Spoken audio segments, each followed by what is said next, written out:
So welcome to another edition of Carnivore Bites. I'm your host, Jeff Sherman, along with Dr. Eric Lopkin. And I would have to say the big thing, I know there's actually a lot going on this week, Dr. Lopkin, but I would say one of the bigger things that I see is the whole situation where, I guess, leaking information about Trump's taxes.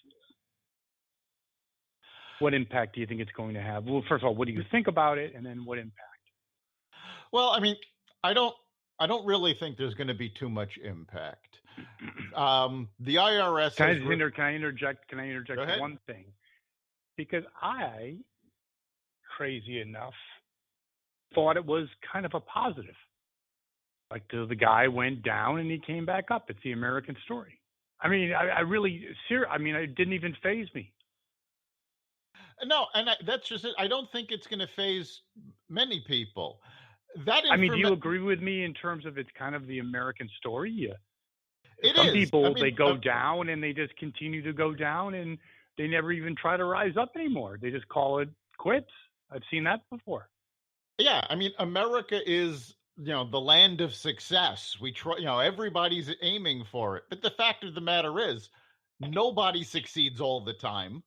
The most successful people are also the ones that fail most often. So seeing that he has failed in the past and still built himself back up, that's the American story. It's not a big deal. Yeah, but what do you think with the press spinning it? Do you think it will become a big story?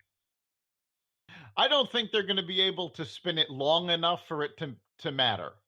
The fact of the matter is the IRS refused to give the Democrats the actual tax returns. The fact that Trump lost money, that's not a story. I'm pretty sure what the whole reason the Democrats wanted the tax returns is because we know the Trump organization has business interests in Russia. We know this because he owns the Miss Universe pageant. The Miss Universe pageant was broadcast from Russia. So everybody on the planet knows he has business interests there. They want to see it on the taxes so they can go, look, he's connected to Russia. And then try to make a big deal about that. But they're not going to get it. Let's look at the bigger picture. Again, obviously I'm more biased, pro than con, but isn't this thing getting a little old? It's getting very old. I mean, unless you're just dying the wool, it's like, enough to One of the last polls I saw about it said 66% of Americans are tired of it. They don't want impeachment. They just want it to go away already. So why are Nadler and Schiff and others? I mean, is it because their franchise kind of depends on it? Their party depends on it. They don't have a platform to beat Trump in 2020. The only shot a Democrat has right now of taking the presidency in 2020 is to have Trump impeached and thrown out. And if they can't do that, they're going to have to deal with 4 more years of him. Which will be 4 years unlike the first 4 because he's going to be able to do what he wants to do. Right, since he's not going to be running for re-election, he's going to have free reign. And I mean, he made comments today dealing with the trade war with China, how, China wanted to delay things so they could possibly deal with a weak Democrat and get the upper hand. So he put forward that tariffs are going to go into action on Friday. And now China is back at the table. They're coming here to make a deal, because that's the one thing he has done. He has taken on China. He has taken on unfair trade practices, which Obama never did, which Bush never did, which Clinton never did. So the deep state hates this because he's actually making things happen. I would agree, in proving them wrong. Now, how about Barr? What happens with that? Barr, again, the Democrats overstepped.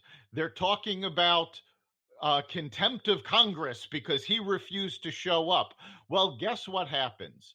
The way contempt of Congress works is that the House votes whether or not to have somebody held in contempt, and then assuming it passes the House, it gets passed on to the Justice Department for prosecution. Guess what? All Barr has to do is say, no, I'm not prosecuting myself. But it's still, so you're looking at the headlines, it actually also says top Dems insists Mueller report shows Russia artificially installed Trump in White House. Are they getting they're getting crazy with this stuff? They're losing it. The Mueller report very clearly stated that there was no collusion between Trump and the Russians. It stated there was no collusion between anyone in Trump's campaign and the Russians. It said, yes, the Russians tried to influence through buying social media ads and spreading propaganda on social media. Guess what? We do the same thing in other countries. So, winners and losers this week. Trump winner or loser? Right now, it can go either way because the problems he's having with the Democrats, he's coming out a winner. But with the markets moving the way it is, he's coming out a loser on that. That's why he needs to get the China deal done. The economy for him is everything. If the economy tanks before the election, that's the one thing the Democrats can use against him. Do you think he made a mistake? I mean, he's not the sometimes most cerebral guy. Do you think he just should have waited and not tackled China right yet? No, I mean, make the initial gestures, but then okay, done. Like wait till he has his second term.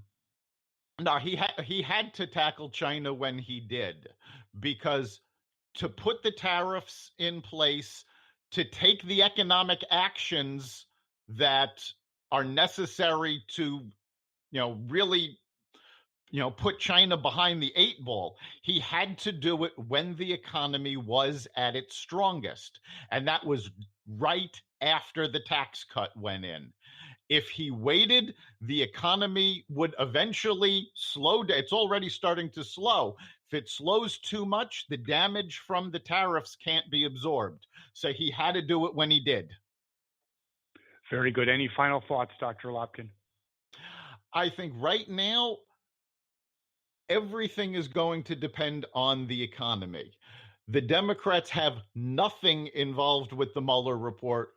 Mueller has basically exonerated Trump, and even they've got subpoena power now that they've got these committees, but the Justice Department can quash any one of those subpoenas in a court of law, because justice is supposed to be about a crime is committed, let's find out who did it.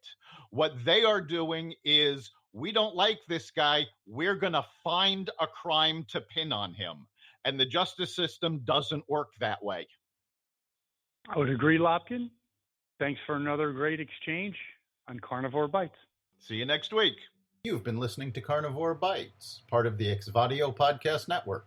You can catch us every week at exvadio.com/podcasts, on the iHeartRadio app, the Apple Podcasts app, the iTunes Store, Spotify, and wherever you find podcasts.